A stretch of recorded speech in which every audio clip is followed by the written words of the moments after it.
Mom had a strategy for dealing with her challenges. She would have alone time in my parents' bathroom, and it was a moment to cry, or if it was a moment to feel sorry for herself, or if it was whatever she was dealing with at that moment. She would take this half hour or so and get it out, so that by the time she opened that door, it was go time with the family. Welcome to She Handled It, a podcast dedicated to sharing empowering stories of women who have faced major adversity and how they overcame it. I'm your host, Arwen Becker. I'm a wife, mom, national speaker, author, entrepreneur, and athlete.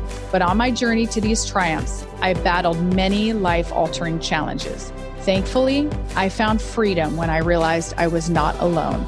I invite you to join me each week as I explore the inspirational stories of determined women who overcame life's toughest moments. Ultimately, how she handled it, and so can you.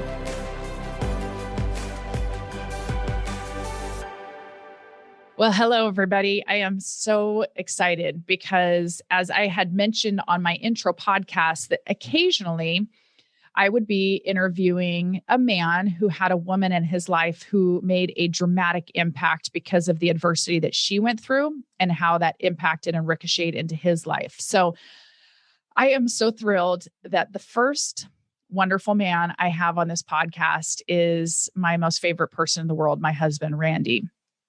And so I am going to actually read an excerpt from my book, She Handled It, So Can You. You can pick it up on Amazon. But it's in talking about his mother. And then we're going to break down a little bit more specifically how this really impacted his life, the life that she led. Randy grew up in Renton, Washington, in a traditional nuclear family of four. His mom, Nancy, his dad, John, and his older sister, Kim. When Randy was born, his dad worked as an accountant and his mom a secretary at West Coast Airlines. His mother could type 100 words per minute on a manual typewriter. Whew. And she played the cello and the piano beautifully. Their life was consistent, stable, and happy. Shortly after Randy was born, Mom's vision began to blur. She figured it was just changing eyesight, no big deal. So she made her way into the eye doctor for a routine checkup. The results went way beyond new glasses. She was diagnosed with progressive multiple sclerosis. She was just 26. Randy has no memories of his mom walking unaided. Earlier in his life, when she had full use of her arms and hands, she walked with a cane. When Randy would act up, his mother would grab the cane like a scene from the Gong Show, hook some part of him, and pull him into her arms, subduing the little mischievous boy. He found it quite amusing to try and stay just out of Mom's reach, but she was like a ninja with that cane. Somehow, she always captured her lively little boy. Laughter abounded. Their personalities and sense of humor aligned. They were two peas in a pod. Life was still very good. One day, Mom lost her footing on the area rug as she walked into the kitchen. The wail that 8-year-old Randy heard from the backyard was terrifying. He sprinted into the kitchen to find Mom in agony on the floor, and Dad was already on the phone with 911. The ambulance hurried her off to Valley Medical in Renton.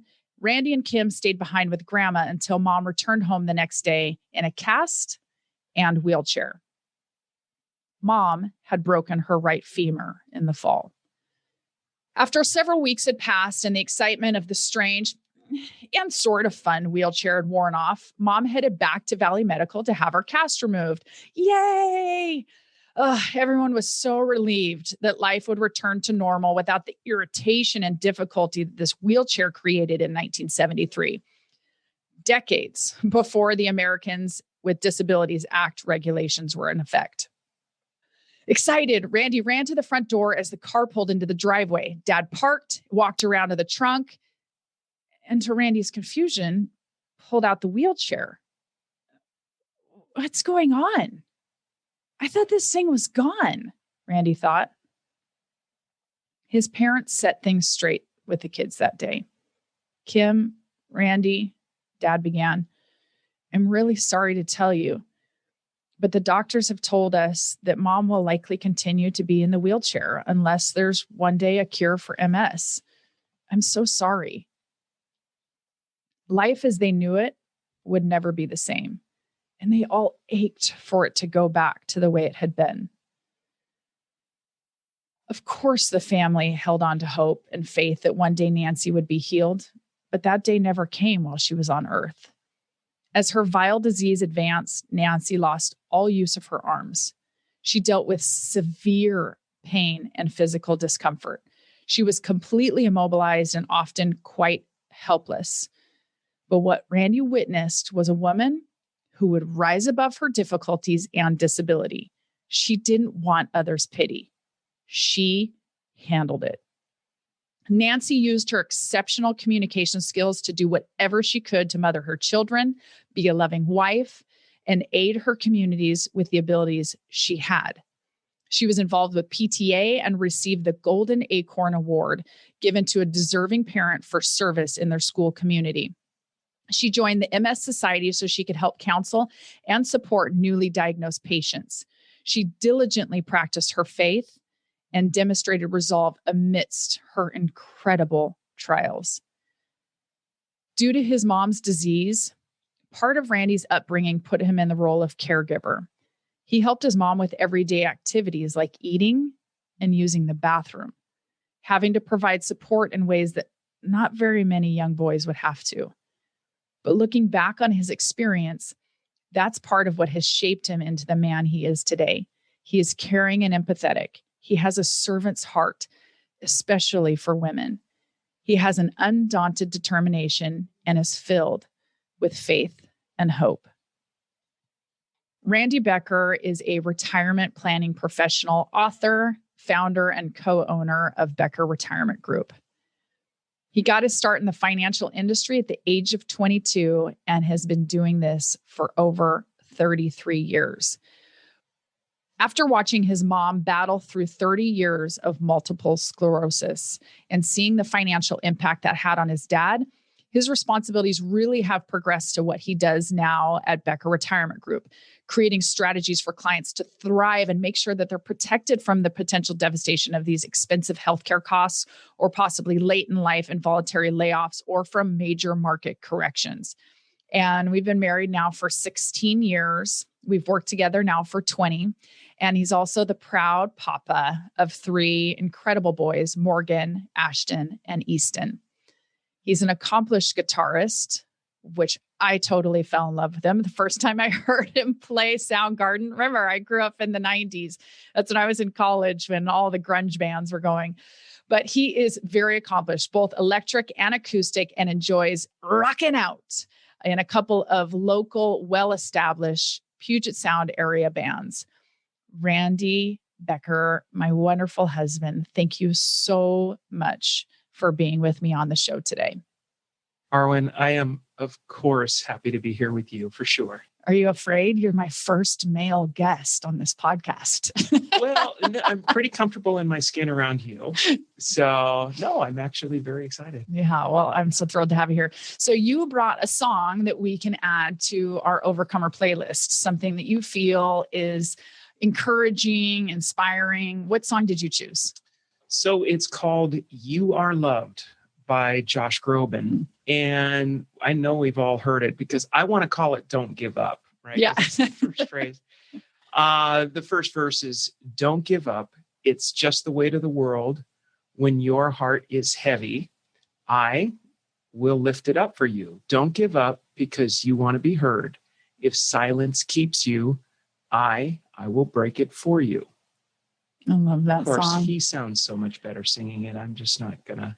You're not gonna try. Remember on my birthday years ago, we actually went and saw him live. I do. It was fun. It was magical. Oh, he's such a good singer. Great performer too.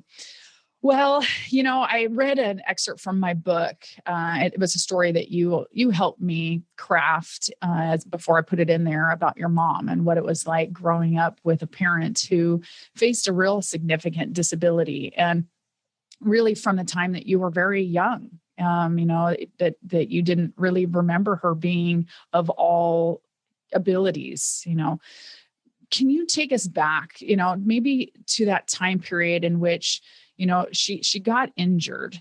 Yeah. So we're going to take a flashback to the late 60s and early 70s. And it was my memories involve, the interior design of the home that I grew up in, the Renton Highlands. We had a dark green carpet. We had all the orange and the gold and just the browns and tan. It was actually pretty fun. We had a really a bright orange couch. And the reason I'm bringing up the way things were designed is that I always talk about the vivid memory of my mom energetically kind of chasing me around while I was goofing off and laughing. And actually, she had an advantage because she could reach out with her cane and scoop me up. And the thing that is so prevalent in my memory about mom during those early years and actually all the way through her entire life is this big, ginormous smile that she had on her face. She had full on top teeth, bottom teeth, big smile, big grin. And she wore that smile a lot, all through the challenges and the trials that she faced on a regular basis.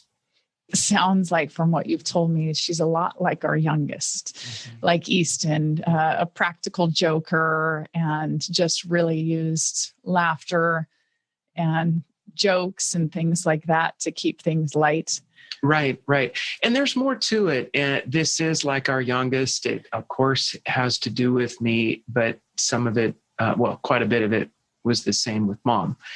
And that is, she just was a gifted communicator. She had the ability to frame her thoughts well, and then she could communicate them in a heartfelt manner.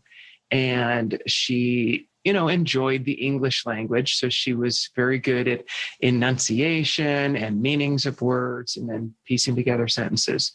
Now, when you take it to me and then you go to our little guy, Easton, right now, Easton's still wielding it with a lot of sarcasm and it's all jokes and it's all of that. And mom loved to laugh. And one of our most common bonds was that we were constantly laughing and joking and cutting up. And I was still way more sarcastic than she was, but she just really liked to laugh and get a lot of joy out of us, watching TV together, laughing, and then me doing an instant replay of the, interpretation of what we saw, like you see our guy do on a regular basis. And, I could keep her in absolute stitches. I'm sure. Well, why don't you take us back to the days, weeks, and, maybe even the months surrounding that time period where she did come back from the hospital, still with a wheelchair. And what was that like for you as a young boy, elementary school age, having to navigate with a mom who was wheelchair bound? What do you remember about that? Well, first of all, I do remember the season, and I think it was about spring. I remember that it was still, reasonable for me to go outside and play in the backyard. So I remember I was in the backyard playing and goofing around and probably tinkering, building something when they came home.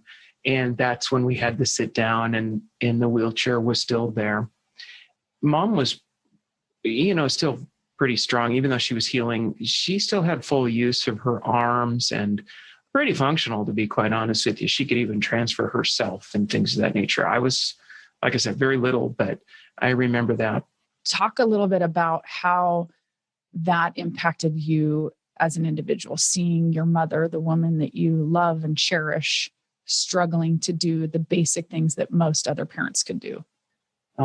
So I recall that one of the things that we, agreed that we were going to do as a family, and my dad, of course, led the way on this, is that we were all going to rally and fill in the gap.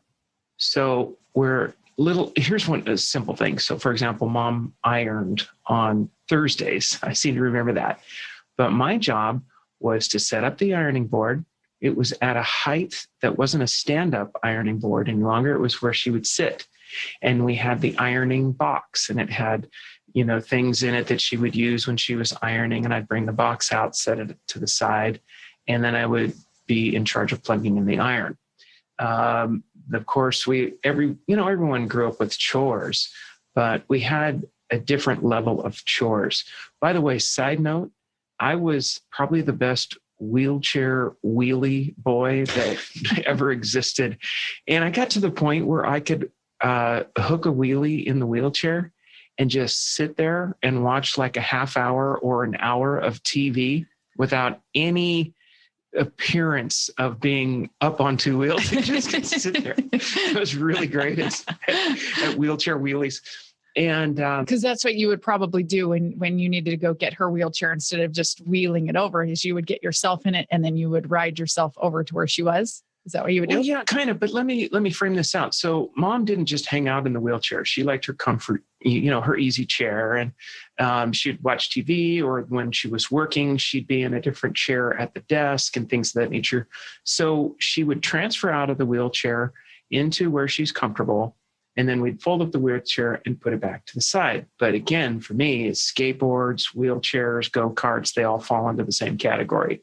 Right. So what I'd do is I just would pull it out, but I could sit closer to her because we'd be side by side. I could be literally within like 6 inches. And again, my mom was my best friend. So we, just like being close and goofing, and I could sit closer to her when I was in the wheelchair. And she probably set the tone that she kept things light and airy with laughter, which probably allowed you to do the same in a situation that was really difficult. Yeah, mom had a strategy for dealing with her challenges. And she told us this when we were much older. She would take a moment in the morning, waking up to the plight that she was facing. She would have alone time in my parents' bathroom. And if it was a moment to cry, or if it was a moment to feel sorry for herself, or if it was whatever she was dealing with at that moment, she would take this half hour or so and get it out.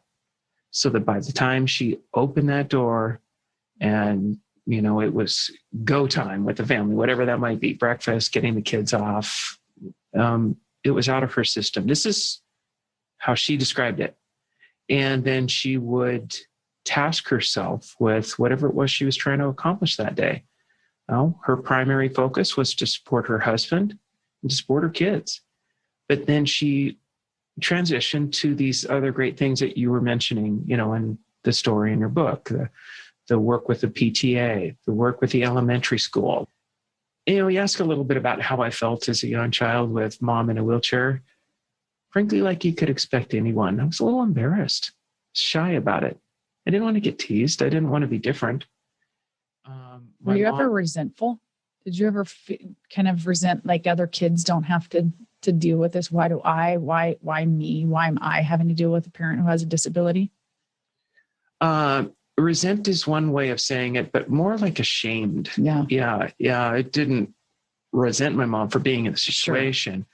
Sure. But I was not ashamed, but embarrassed, sort of, because of what was the outward appearance. Especially became a little bit more, I can't find the word for it, ashamed or embarrassed when we went to the mall.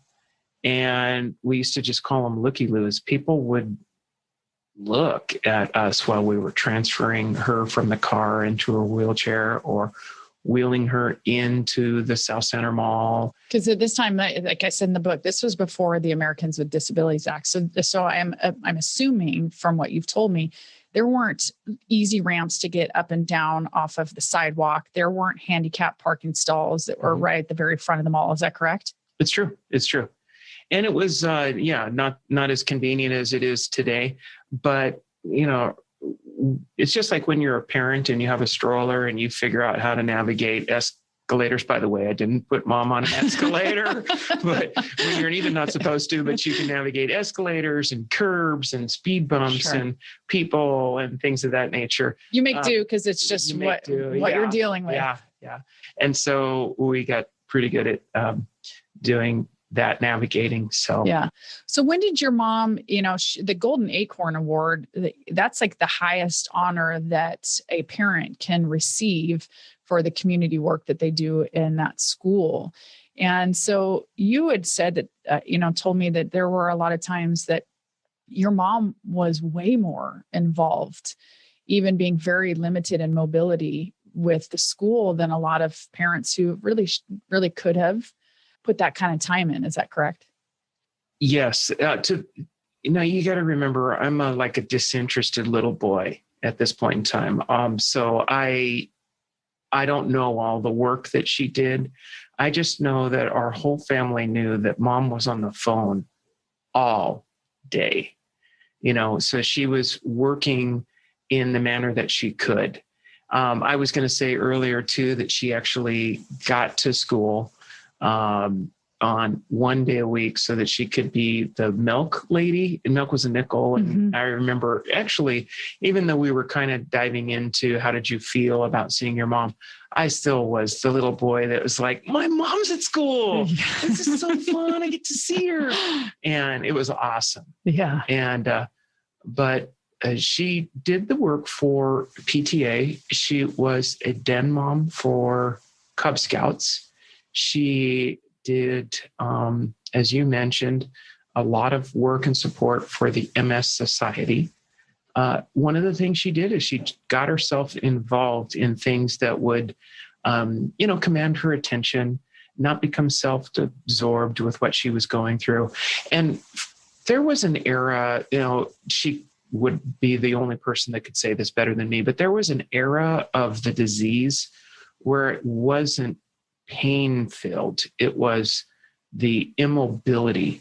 And literally, she was paraplegic for quite a long period of time. And that immobility had its moments with atrophy and swelling and things of that nature. But, as a little guy, the way I could help is I could rub her feet. I could help her do little leg exercises where you'd bend at the knee. I remember doing that quite often. And that would give her a sense of relief, even though she couldn't feel anything from the waist down.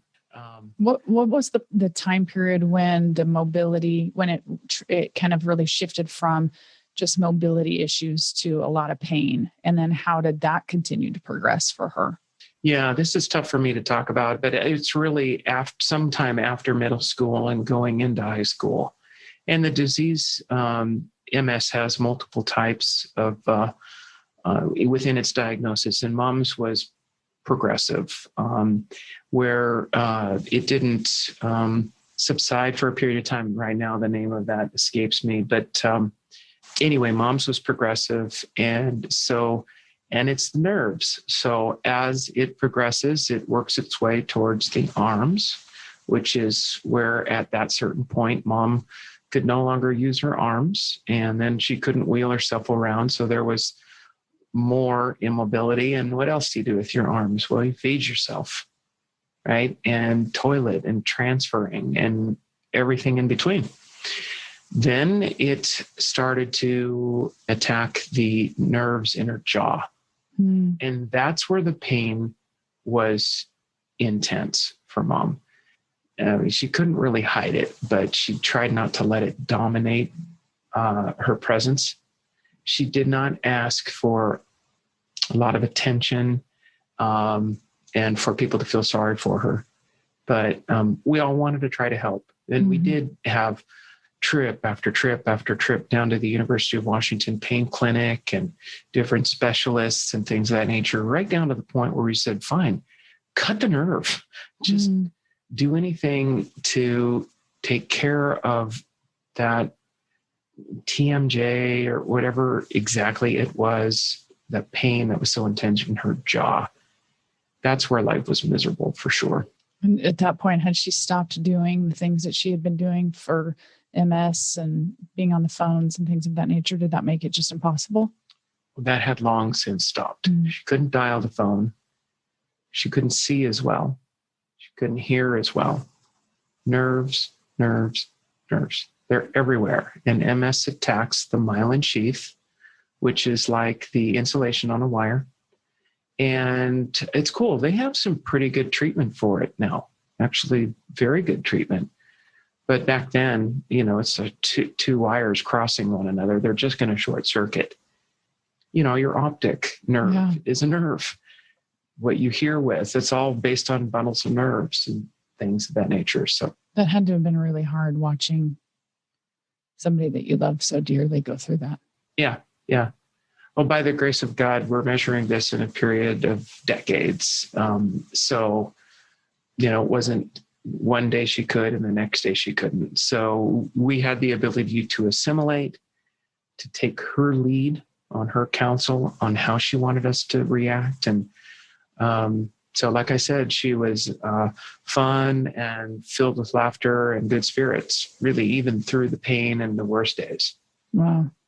So when you look back at, multiple decades of this experience with your mom and, obviously so many incredible lessons that she taught you through her own example, what are really some of the main things that you took away from those years?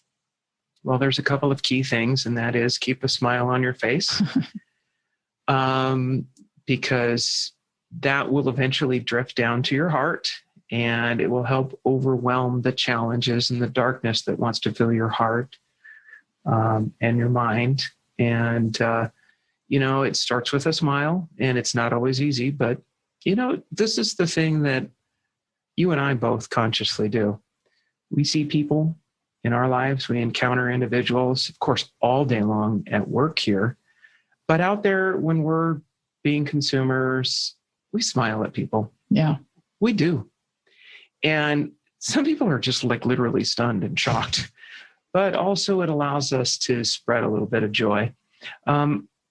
Another thing, take away from the way Mom operated is you operate with faith and with work.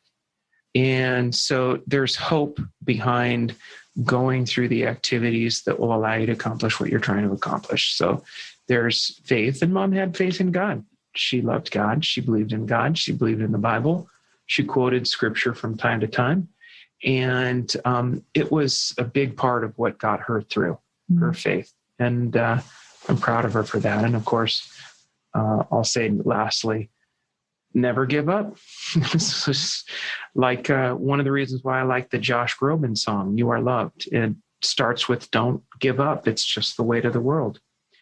And it's not as though I carry that song all the way from my childhood. First of all, I just love him because he's a great artist. He sings fantastically. And I like the arrangement of the songs. And Arwen, if anyone, you know me better than anyone when it comes to music. I'm more about arrangement of the production. I oftentimes hardly know the lyrics behind the songs that either I'm performing or listening to. That's true. But in that particular case, I can hear the lyrics and really they catch me. And so going back to Mom, never give up, persevere, press on, no matter what. And when you witness what Mom went through, it's just a classic example for how to operate. One question I wanted to ask you was, as a kid growing up with a parent who was disabled, is there anything that stands out that you wish people would have said or quite honestly was not helpful? That's a very interesting question because actually I saw the exact reverse. I did see a community come around and support my mom. I saw family members that would come when she was unable to see as well without a lot of eye strain because she wasn't blind, but they would read to her. They would either read whatever she was doing for Bible study, or they would read just a fun novel, a romance novel, I don't know. And I saw people supporting our family, give us rides. Coaches always gave me rides, and other relatives, would do the things that Mom wasn't unable to do and support Mom quite a bit. And a lot of friends would come over and they would pray with her and they would visit with her. And it wasn't just a session of woe is me, a pity party. They would also get together and hang out and have fun and laugh and do great things. So they would provide comfort knowing that Mom was, she was an outgoing individual. She was an extrovert. Were most of those people from your church community that you guys grew up in? Yeah, they were from Mom's church community. Just the reason I say that about your mom is because I think that that's a really valuable piece to make as a point, and that importance of building community and being part of a community when you don't need it, because your mom had built that community around her and continued to sow into it. So when that time came that she really did need it, those people were there for her. And I think a lot of people find themselves not having put the work in during the good times to build that community, and they find themselves in a tough time and they really don't have anybody to call on. And so I just, as you were saying that, I was thinking back to conversations we've had, and I just think that that's a really important piece. It's like having a financial emergency account. It's not there for you to go out on a trip. It's there for when something isn't going right. And yet in the good times, you're putting money into that account for the truth that is what life is. There are going to be times where we're in valleys, and relationships sewing into that. It's a huge part of having people around you when life gets really hard. And I think your mom really had done that well. She'd built that community up, and they were there when she needed it. I think that's really important. For sure. So rapid fire, last 3 questions that we've got. Obviously, you've been in the financial industry for just a few decades, your entire career. What would you say is one of the best pieces of financial wisdom that you've been given, heard, given out, whatever it might be? I think the best wisdom is what you've walked through yourself. And it's because I didn't do this soon enough that I'm actually, I've wised up to it as I've actually initiated it in the last maybe 10 years. And that is pay yourself first. We all have heard it. I mean, it came from the richest man in Babylon, right? But I'll add to it. So the enhancement to paying yourself first is find the way to automate it. Okay, take it out of your own control. Oh, I'll get my paycheck and then I'll just transfer $50 over to the savings account every month. Actually, do it before you get your paycheck. And payroll companies, HR, like in our particular case, we do it right at the level where the income comes from, before it even comes into our business account, which is a giant vessel that loves to just drink all of the assets as fast as it can. If we just set it off to the side, then you can accumulate that money that will allow you to then buy shares and invest. And the order of priority, of course, is to build emergency reserves, then fund liquidity money, and then to save. So you want to save with your company plan. Of course, you want to grab any matching that's available, and you want to save outside your company plan and do the fun things like buy the fun stocks that are catching your interest or that are kicking butt, at the moment. And that's what you can do when you pay yourself first. Yeah. And I think for a lot of entrepreneurs out there, speaking to Randy saying about 10 years ago, really started to do this, because a lot of us that own our own companies are notorious for putting everything back into the company and going, well, when I eventually sell my company or when I get to this next part. And I think that that's one of those areas that, Randy, if we could go back in time, we would stop using that as an excuse to not be setting a little bit aside, because it is easy to put it back into your company. So what about a book? You didn't mention a book, but I'm not sure if that was the one that you had on your list, a book that you would recommend and why.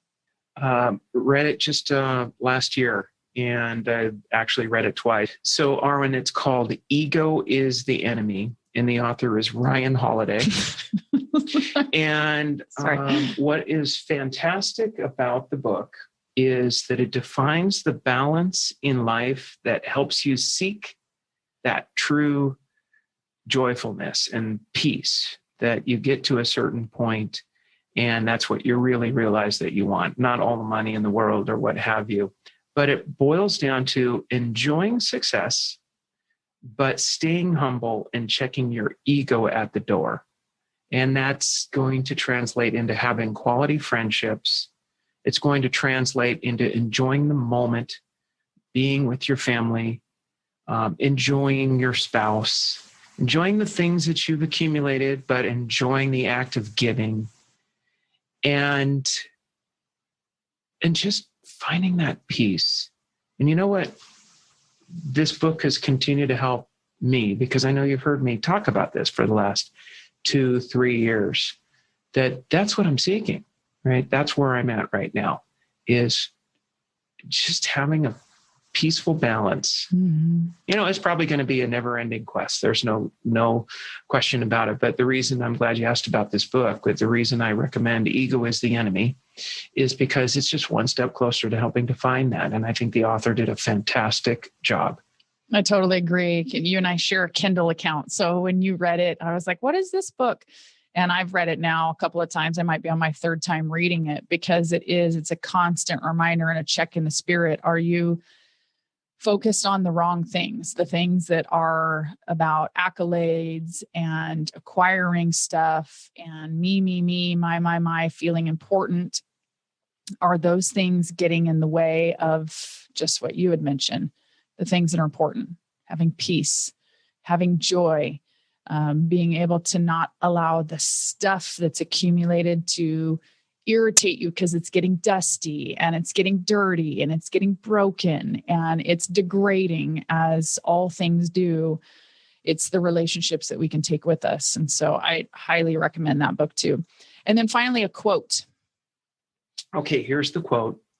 This is the lesson. Never give in, never give in, never, never, never, never, in nothing, great or small, large or petty, never give in, except to convictions of honor and good sense. And that was spoken by Sir Winston Churchill, October 29, 1941. That's the long version. We have a little plaque in our office here, and it's front of mind for me, but really reminds me of my mom. And it's just never, never, never give up.